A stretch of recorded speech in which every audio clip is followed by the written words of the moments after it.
climate change has been an ongoing global concern and phenomenon. In fact, the Intergovernmental Panel, which is some kind of think tank of global experts, has recently released a report on the mitigation of climate change and what the world can actually experience in the coming years. To give us an understanding from an African and perhaps a South African perspective, let's bring in Earthlife Africa's Ulrich Steenkamp, I beg your pardon. Also joining us, and we're honored for this, is one of the authors of this report, Joyashree Roy, who's live to us from Bangkok. To both our guests, thanks very much for your time and welcome to the program.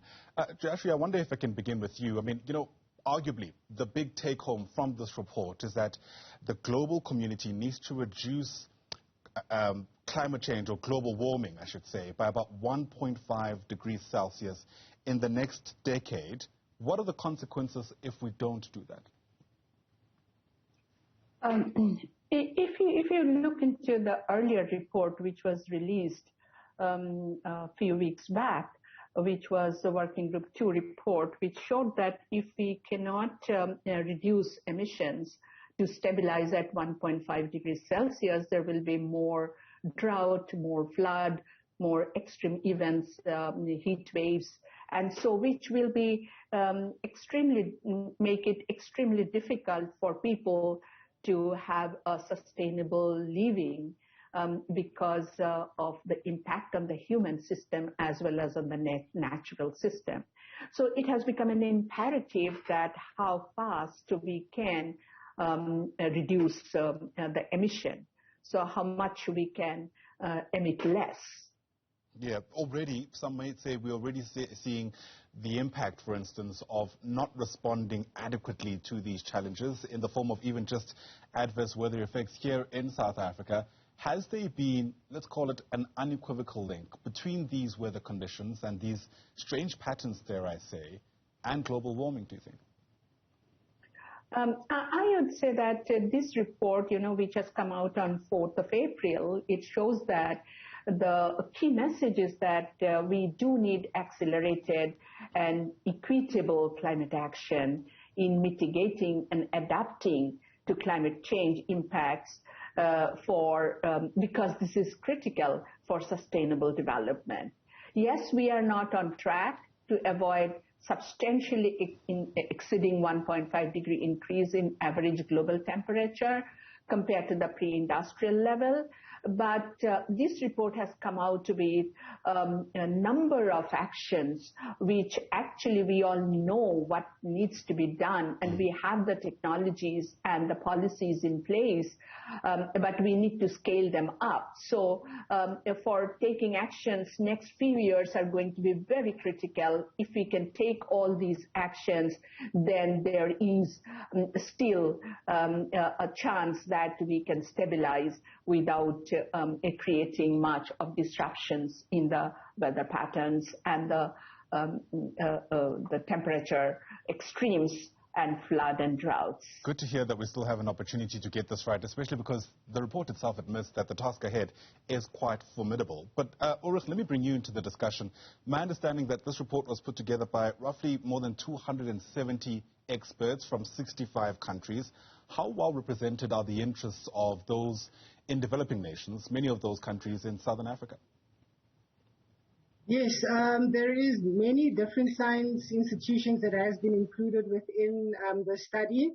Many scientists from the CSIR, or the Council for Scientific and Industrial Research, they actually form part of the scientific panel on this. So there are many voices from the developing world that are also contributing to the data that was compiled for this report regarding the impacts of climate change. And I think a particular focus was placed on the developing world because unfortunately the developing world is the type that is actually suffering more from the impacts of climate change versus what the developed world is suffering from. Yeah, interesting that you point that out, and it's what I was also hoping to highlight, because what the report is asking the world does is move away from fossil fuels. So that's oil, gas, coal, for instance. But we find typically energy provision in the developing world, for instance, when you try to give people access to ways of cooking, the reliance is still mostly on these fossil fuels.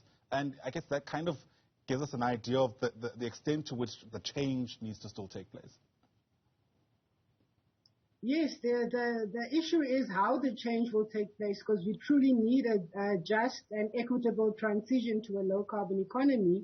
What is quite evident is that there is alternatives that are capable of sustaining sustainable energy supply within the developing and developed world. However, there's lack of infrastructure or lack of actually investing into these technologies so that it can become mainstream.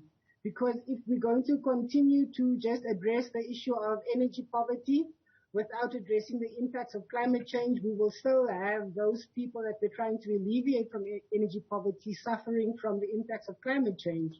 So we have to look at this justly and also look at all of the different aspects that is involved within the energy sector, and not just the energy sector in particular, but everything regarding infrastructure around that. Joyashree, of course, we'd want to be forward-looking in our thoughts around solutions here.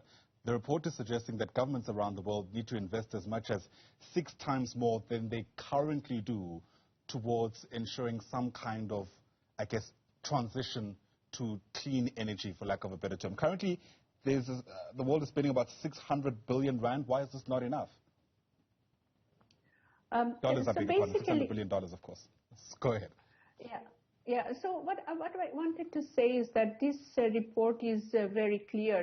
I think this is for the first time this report, while in one hand shows that why human actions and what type of human actions can slow down or stop climate change, while it can also create opportunities and create growth, jobs, human well-being for all.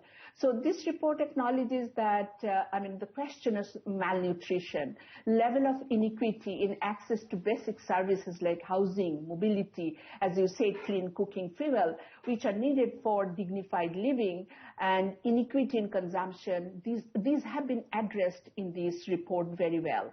I will just give an example that what it says is that, the IPCC report shows that individuals with high socioeconomic status contribute disproportionately to emissions and have the highest potential for emission reduction.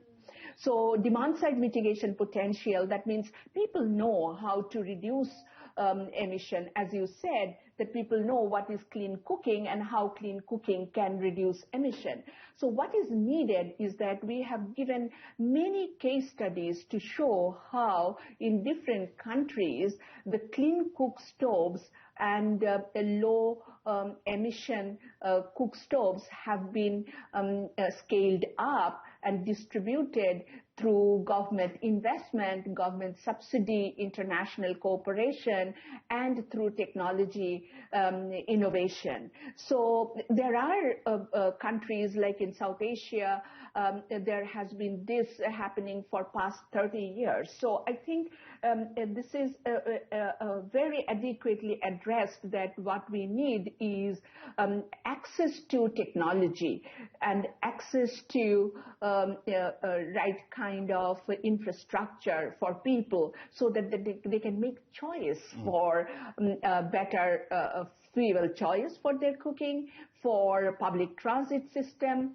and also for dietary choice, so they can have a better house which is more illuminated by daylight, and so that they do not need artificial lighting, so that their energy demand reduces. Sure. So this report, for the first time, I would say, centers on the people, what people can do. All right. But people themselves cannot do unless there is investment in infrastructure, access to technology, and there are policy support. Absolutely. So this is the major message. And with this, actually, 40 to 70% of emission can be reduced very soon, starting right now, because we know all the technologies, all the policies.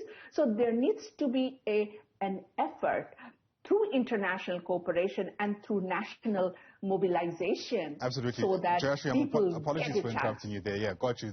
That message coming through loud and clear, and hopefully it lands in the right places, those decision makers listening in quite closely to the great work that you and your colleagues have done. For now, let me thank you for your time. Really do appreciate it. Joyashree Roy is one of the authors for this report, live to us there from Bangkok. Also joining us is Ulrich Steenkamp, who's with Earthlife Africa. He's the programs officer there. To both of you again, appreciate your insights.